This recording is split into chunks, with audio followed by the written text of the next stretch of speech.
കേരളം ഒരു രാഷ്ട്രീയ പരിവർത്തനത്തിന് തയ്യാറാകുന്നു എന്നുള്ളതിന്റെ സൂചനയാണ്. നേതാക്കന്മാരുടെ ഇത് പ്രവർത്തകരുടെ പാർട്ടിയാണ്. മൂന്നാമതൊരു രാഷ്ട്രീയ മുന്നണിക്ക് കേരളത്തിൽ പ്രസക്തിയുണ്ട് എന്ന് ഈ തെരഞ്ഞെടുപ്പോടുകൂടി ബോധ്യപ്പെട്ടിരിക്കുകയാണ്. ഇന്ത്യ ഭരിക്കുന്ന ഒരു പ്രസ്ഥാനമായി വളർന്നത് വെറും 2 സീറ്റുകളുണ്ട്. അകത്തും നിയമസഭ പുറത്തും BJP നേതൃത്വം ഇവിടുത്തെ ജനങ്ങളാണ്. കേരളത്തിൽ ഈ പ്രാവശ്യം ദേശീയ ജനാധിപത്യ സഖ്യം വലിയ മുന്നേറ്റമാണ് ഉണ്ടാക്കിയിട്ടുള്ളത്. 3 സീറ്റുകൾ ജയിക്കാൻ വേണ്ടി സാധിച്ചു. നിരവധി സീറ്റുകളിൽ 2ാം സ്ഥാനത്തെത്തിയിട്ടുണ്ട്. BJP ശ്രദ്ധ കേന്ദ്രീകരിച്ച മണ്ഡലങ്ങളിലൊക്കെ തന്നെ വലിയ മുന്നേറ്റം ഈ പ്രാവശ്യം ഉണ്ടാക്കാൻ സാധിച്ചു.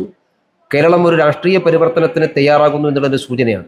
കഴിഞ്ഞ ഒരു 10-70 വർഷക്കാലമായിട്ട് കേരളം ഒന്നുകിൽ UDF അല്ലെങ്കിൽ LDF എന്നുള്ളതായിരുന്നു. പക്ഷേ മൂന്നാമതൊരു ശക്തിക്ക്, മൂന്നാമതൊരു രാഷ്ട്രീയ മുന്നണിക്ക് കേരളത്തിൽ പ്രസക്തിയുണ്ട് എന്ന് ഈ തെരഞ്ഞെടുപ്പോടുകൂടി ബോധ്യപ്പെട്ടിരിക്കുകയാണ്. BJPയെ തോൽപ്പിക്കാൻ വേണ്ടി 2 മുന്നണികളും പരമാവധി പരിശ്രമിച്ചിരുന്നു. മുഖ്യമന്ത്രിയും പ്രതിപക്ഷ നേതാവും ആവർത്തിച്ചു പറഞ്ഞത് BJPയുടെ ഒരാളെ പോലും ജയിപ്പിക്കില്ല എന്നുള്ളതായിരുന്നു. അതിനെയെല്ലാം മറികടന്നുകൊണ്ടാണ് ജനങ്ങൾ ഈ പ്രാവശ്യം ദേശീയ ജനാധിപത്യ സഖ്യത്തിന് അനുകൂലമായിട്ട് ചിന്തിച്ചത്. അത് കേരളത്തെ സംബന്ധിച്ചിടത്തോളം വരാനിരിക്കുന്ന വലിയ മാറ്റത്തിൻ്റെ തുടക്കമായിട്ടാണ് ഞങ്ങൾ ഇതിനെ കാണുന്നത്. കേരളത്തിൽ ഞങ്ങൾ വികസനത്തിന് വേണ്ടിയിട്ടാണ് കൂട്ടുപിടിച്ചത്. കേരളം വികസനത്തിന് പിൻകാനുള്ള പ്രധാനപ്പെട്ട കാര്യം മത്സരിച്ചു അഴിമതിയാണ്. അത് അഴിമതിക്കെതിരായിട്ടുള്ള പ്രക്ഷോഭം ഇനി നടക്കും. കേരളത്തിൽ യഥാർത്ഥ പ്രതിപക്ഷമായിട്ട് UDF ഗവൺമെന്റ് വരുമ്പോൾ പിന്നെ അവരുടെ അഴിമതിക്കെതിരായിട്ടുള്ള യഥാർത്ഥ പ്രതിപക്ഷത്തിന്റെ ചുമതല നിയമസഭക്കകത്തും നിയമസഭ പുറത്തും BJP നേതൃത്വം കൊണ്ട് അതിന് ഇന്ന് ഭാരതീയ ജനതാ പാർട്ടിയുടെ പ്രവർത്തകർ, കേരളത്തിലെ പ്രവർത്തകർ മാത്രമല്ല, ലോകമെമ്പാടും ഭാരതീയ ജനതാ പാർട്ടിയെ സ്നേഹിക്കുന്നവർ അത്യധികം സന്തോഷത്തിലാണ് എന്ന് നമുക്കറിയാം. കേരളത്തിൽ ഇന്ന് നമ്മൾ ഈ സ്റ്റേറ്റ് ഓഫീസിൽ ഇപ്പോൾ നമ്മൾ കേരളത്തിലെ വിജയം ആഘോഷിച്ചുകൊണ്ടിരിക്കുകയാണ്. എല്ലാ പ്രവർത്തകരും അത്യധികം നേരത്തെ ഞാൻ സൂചിപ്പിച്ചതുപോലെ സന്തോഷത്തിലാണ്. കേരളത്തിലെ 3 സ്ഥലത്ത് താമര വിരിഞ്ഞിരിക്കുകയാണ്. നേമത്തും, കഴക്കൂട്ടത്തും, ചാത്തന്നൂരിലും. ഭാരതീയ ജനതാ പാർട്ടിയുടെ സംസ്ഥാന അധ്യക്ഷൻ ചുമതല ഏറ്റതിന് ശേഷം അദ്ദേഹം അന്ന് പറഞ്ഞിരുന്നു അദ്ദേഹത്തിൻ്റെ ഒരു മിഷനുണ്ട്. ആ മിഷൻ 2025 ആൻഡ് 2026.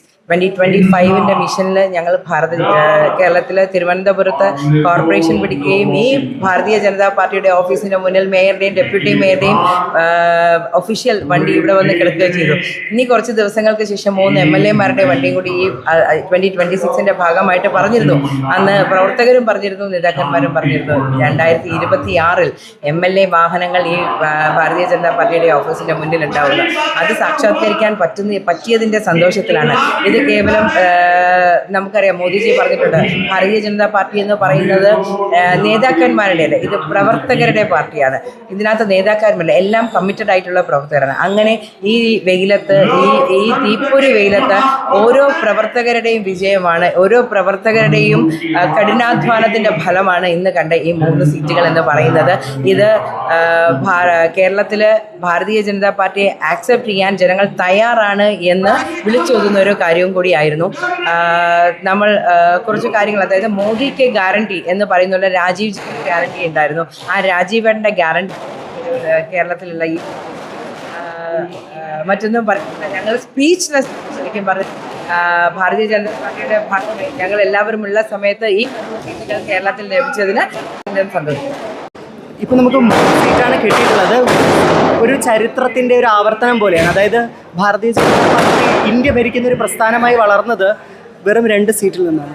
ആ ഒരു ചരിത്രത്തിൻ്റെ ആവർത്തനമാണ് ഇവിടെ നടക്കുന്നത്. അതൊരു സീറ്റ് എന്നത് 3 സീറ്റല്ല, 30ൻ്റെ പവർ വലിയൊരു വിജയം തന്നെയാണ്. അത് ഭാവിയിലേക്ക്, അടുത്ത വർഷം ഭരണത്തിലേക്ക് എത്തുന്ന ഒരു വലിയ വിജയമാണ്, മാറ്റമാണ്.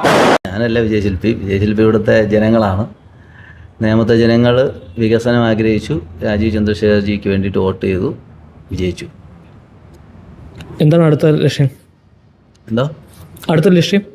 അടുത്ത ലക്ഷ്യം നമ്മൾ ഇലക്ഷന് പറഞ്ഞതുപോലെ വികസിത നേമത്ത് സമ്പൂർണ്ണമായിട്ടുള്ള ഒരു വികസനം കൊണ്ടെത്തിക്കുക എന്നുള്ളതാണ്. അത് രാജീവേട്ടൻ ഈ തെരഞ്ഞെടുപ്പുമായി ബന്ധപ്പെട്ട് ഇവിടെ നേമത്ത് വന്ന സമയത്ത് മുതൽ അദ്ദേഹം പറയുന്നതാണ്. നേമം ഏറ്റവും അധികം വികസന സാധ്യതകളുള്ള ഒരു നിയോജക മണ്ഡലമാണ്. പക്ഷേ അത് ഇതുവരെ കൃത്യമായിട്ട് അത് ഉപയോഗപ്പെട്ടിട്ടില്ല. അപ്പോൾ അത് ഉപയോഗപ്പെടുത്തിക്കൊണ്ട് വളരെ നല്ല രീതിയിലുള്ള വികസനം, നേമം സ്വപ്നം കാണുന്ന തരത്തിലുള്ളൊരു വികസനം ഇവിടെ കൊണ്ടുവരുമെന്നാണ് രാജീവേട്ടൻ പറയുന്നത്. കഴക്കൂട്ടത്ത് തീർച്ചയായിട്ടും അതുപോലെ തന്നെ BJPക്ക് ഒറ്റ ലക്ഷ്യമാണ്, ഒരേ മുദ്രാവാക്യമാണ് നമുക്ക്. അതുപോലെ വികസിത കഴക്കൂട്ടത്ത് ഏറ്റവും അധികം സാധ്യതകളുള്ള ഒരു മണ്ഡലമാണ് കഴക്കൂട്ടം. IT മേഖലയിൽ വളരെ വലിയ വികസനങ്ങൾ കൊണ്ടുവരാൻ സാധിക്കുന്ന ഒരു പ്രദേശമാണ്. അതുകൊണ്ട് കഴക്കൂട്ടവും വൻപിച്ച ഒരു മുന്നേറ്റം നടക്കും. തിരുവനന്തപുരം കോർപ്പറേഷനിലെ 2 നിയോജക മണ്ഡലങ്ങൾ വളരെ വലിയ വികസനത്തിലേക്ക് പോകാൻ പോവുകയാണ്. കോർപ്പറേഷനും MLA-മാരും ചേർന്നുകൊണ്ട് അതുപോലെ കേന്ദ്ര സർക്കാരും ചേർന്നുകൊണ്ടുള്ള ഒരു വലിയ വികസനമാണ് വരാൻ പോകുന്നത്.